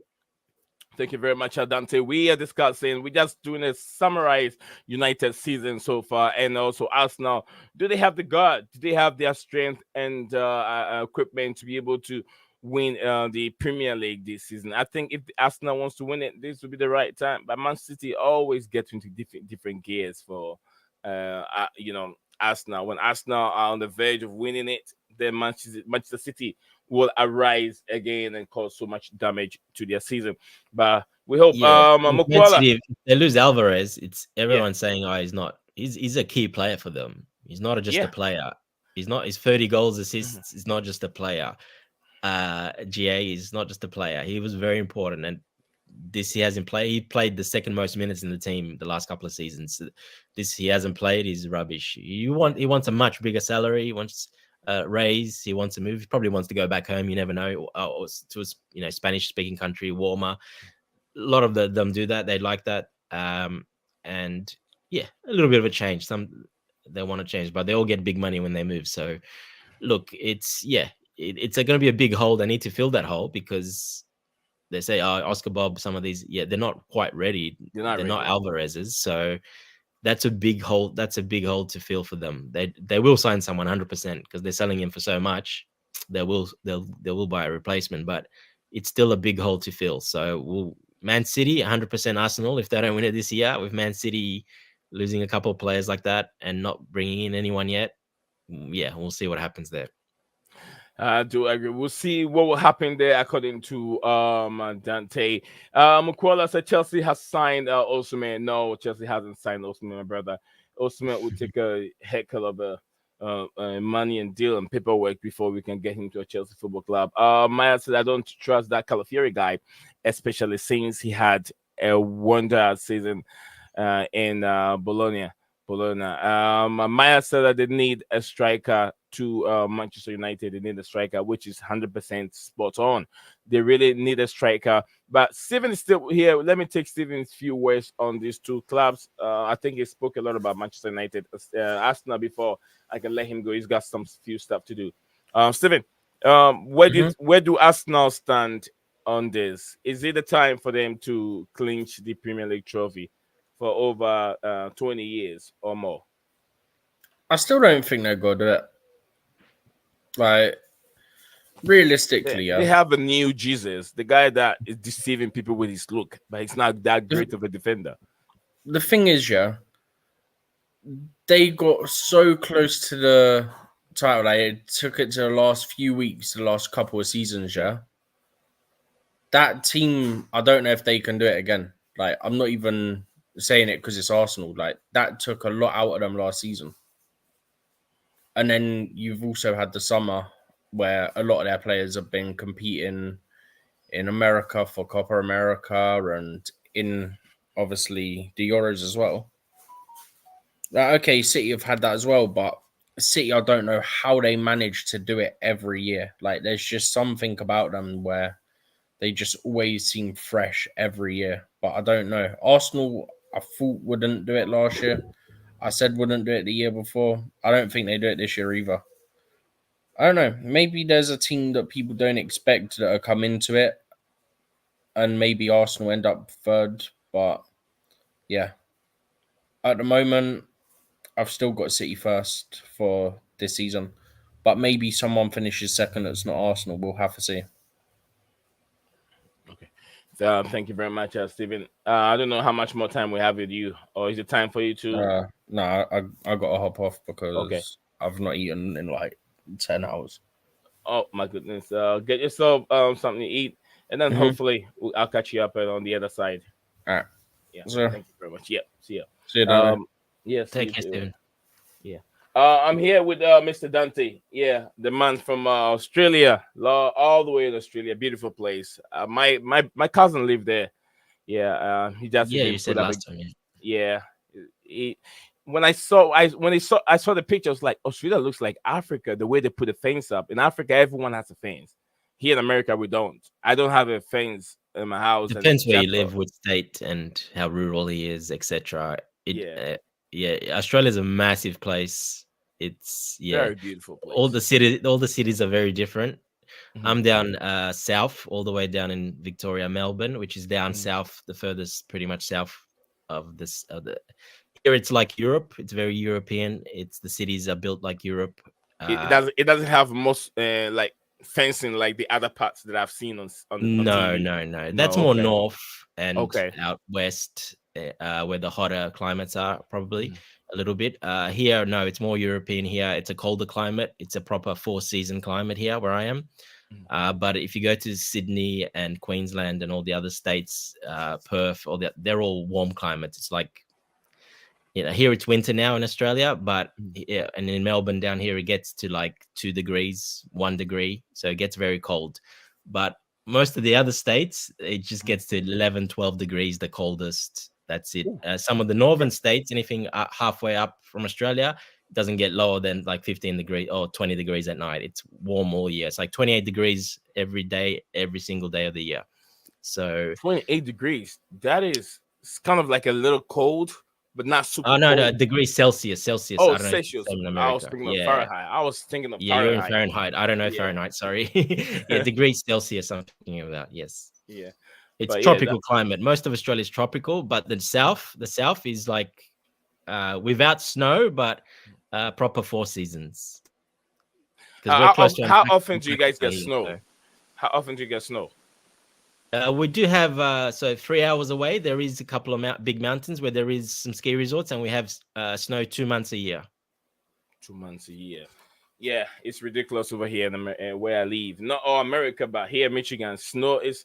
We don't have that much of a summer. So when I get a summer here, I do a lot of outdoor work, and I try to leave this stream, put it aside, and get that done. Because once it starts getting cold, we hit the October, then we are done. All this, we're done with summer, and our summer So you're doesn't in start on Michigan. Okay, time. yeah. Yeah, our summer doesn't start on time. It's always you're gonna see the spring takes some of the summer away. It's still Yep. summer, but the weather is not the summer weather. It's still chilly. It's So, quite cold, yeah. yeah. Coach was because coach lives in Vegas, so he's Yeah, quite warm. Vegas, they don't have cold there. All they have is it's very, very warm in there. Yeah. Yep. Last 2 years I went to Vegas. I think I regretted going to Vegas. You could stand there and you can see the steam rising up. I was like, what the hell? It was very hot. And all the cars, all the buses have air conditioning. Without it, you die because it's desert. Vegas is desert. Yep. The city is built in a desert. They don't have regular grass. You're gonna see thick grass, like carpet grass. That's what they have there. You're barely gonna see people planting trees because it's not gonna grow. There's no water in the ground. There's no water It's there. all, Yeah. Very, very dry land. dry. Yeah, very, very dry. But during the winter time, our winter, it's kind of nice in Vegas. So if you want to go to Vegas, you have to go there during the winter time. That's the best time to visit Vegas, and then go and waste your money. But but anyway, Dante, it's been a wonderful time streaming with you. I think someone's streaming for Coachella, right? I say 30 minutes time. the person will be live. Coachella's away on holidays for a week. He's gone. Yeah, he he's said he'll be gone back on the 18th Yeah, of he's away for a week. There is someone else doing the show for a little bit, and See how that goes. And yeah, we're not sure how many shows, but yeah, he's away for 7 or 8 days, I think. So he'll be back after that. Where's the person located? Is it in the state or UK? Because he said it'll be live in 30 minutes. Yeah, they're at watching. 4 a.m. here. So yeah, in 30 minutes. Yes, we'll have. He's never done the show, so we'll see how we go. Yeah, I don't know too much about him, so we'll see how he goes. Yeah, it happens. You know, we just hope that he can have that Coachella vibe. Yeah, well, when You I know, needed to find someone just to do it. Yeah, I couldn't do it. I couldn't do it myself. I don't have the. He runs that new Sorry. system. If you've seen that Uh-huh. new system, it takes so much bandwidth and power that I can't do it on the laptop. You need to have a proper PC and you need to have Oh yeah, different screens. Oh yeah. yeah. Alright. So Oh Maya, I you're couldn't here. do it. So yeah, I'm here. I'm here. I'm here. Yeah, just like what I do over here. If you don't have a gaming PC, you can't do it. yeah, You run a lot of application on this device, and what is with the device that it's using, you have to have a very high processor speed, memory, and all those stuff. Ordinary PCs will not be able to handle those things. Because I don't know, Yep. I don't really do it. We don't really go with bandwidth over here because it's always unlimited and high speed internet also. But then it's more of the specifications that you have on your computer if it can handle that tax. Because I use OBS before, but then once I get my studio and everything going, I'll be moving from this application which is StreamYard, and I'll be moving to OBS with different features, different everything will yep. be new. So StreamYard's not bad. He used to be on StreamYard, but then he changed to this new one after that. And yeah, no chance. You have to have a lot of bandwidth, a lot of stuff happening. So no chance. yeah, StreamYard would be more easy. He should have, I mean, at least have it for a month so the guys can use it. I mean, you guys can use it. So it's more StreamYard is more flexible to go on the show and use it. But yeah, like I said, I mean, I don't know what he has in place, but it's all good. I mean, the show is still running. That's the most important thing to keep the channel relevant whilst he's away. But I hope that the guy have that charisma. It's not easy being a co-host and entertaining people, letting people stay and listening. It's Yep. not that easy. Yeah, I told him, Yeah. look, just take the break. Don't worry about it. But he's like, yeah, it's hard you're hard to replace. I told him it's not that easy to replace you. So, replaceable. He's basically irreplaceable because he's so good at it. So Yeah. I told him, don't worry, just go have a holiday. Don't worry about it. People will still be back when you come back. It's no problem. But yeah, It's not obviously, going to affect the stream for a week. It won't affect it. Yeah, it won't affect anything. That's what I Yeah. do. When I gotta go, I gotta go. I gotta go because these don't pay my bills anyway. I just do that for hobby. It doesn't pay exactly. You're nothing. not making that much money on it. No, It's no, not. no, no. It doesn't. I can do like a whole week of stream, and I'll tell you, I can make like what do you call it? Maybe $5. It's like heck. It's not. It's more of a hobby. You got to Yeah. be passionate about it. If you want, I've told people, if I want this thing to be paying my bills, the effort I'll put into it will be different, and that Yeah, time of will course. come. The effort will be different. It's like I'll be Fabricio. Every 3 hours I'm live. Every 3 hours I'm live. It's a lot of Correct. work. You can get burnt out. I do get burnt out even with one stream every day. I do get burnt out. But when I start operating, I have to find people that will be streaming, two people that will be streaming, and the channel will be running like 24/7. If I'm not live, it will be showing news on YouTube, like it's on, but the Correct, channel yeah. is on, but no one is talking. You'll be reading news, pictures coming around, like pictures going up and down, news, and then the other side will be showing the news about whatever image on the left hand side, and the news will be on the right hand side. Some Yeah. music will be playing, and then it will become 24/7. So whenever my time is up to stream, I'll come on and stream. When I go, another person will come on, and the third person will come on, like 3 stream each and every day. It's not going to be me alone, and I have to find the right people. And when the time is up, you guys will see it. You'll see it. So I'm just Look, taking it's it. not easy. It's hard, and you need a No. lot of viewers, a lot of subscribers. And even then, you're not guaranteed to make that much. So yeah, it's No. very hard. And luckily for me is I'm not just doing what I do with my YouTube thing. It's a company. I have a company down here, but the Yes, company will yes, you take do, off. Yeah, my company will take off itself when I establish everything. I'm about around 60 to 65% with my studio work, but tomorrow they'll be dropping. You know this green screen things. You know what they call it, backdrop. Yep. This backdrop. I have a bigger one that is 10 feet wide and then 20 feet down. Wow. It comes in with Yo, different perception. It's a one with a roller where you control it. Actually, it is a multimedia company with a photographing in there, Yep. and Yep. then also three other section. One area for podcast, one area for what I do. But when the time comes, you're not gonna see just my face. You'll be seeing my whole decks. I have a whole decks already made with logos and a studio itself that is being done. A studio that will be built in the studio. So when that is ready, then I know that it's time to move to a different level. But now I'm just taking it easy as a hobby and just keep the subscribers. Today alone, we've got almost about 6 to 8 people subscribing to the channel. And I want to thank each and every one of you that did that and everyone's support. Coachella, a good brother of mine, we all started from a very, from a one channel and then something happened and everyone has to go his ways. But then he's been a brother, he's been a very good brother to me. And then since we were on that platform, and then we all went our separate ways Yep. to start the channel. So yeah, and I mean, where he's coming from, we all neighbors. We all neighbors. Nigeria and Ghana, we always fighting for the same thing all the time. But yeah, I wish him the best. I hope he goes back and then come back again and continue what he loved doing the most.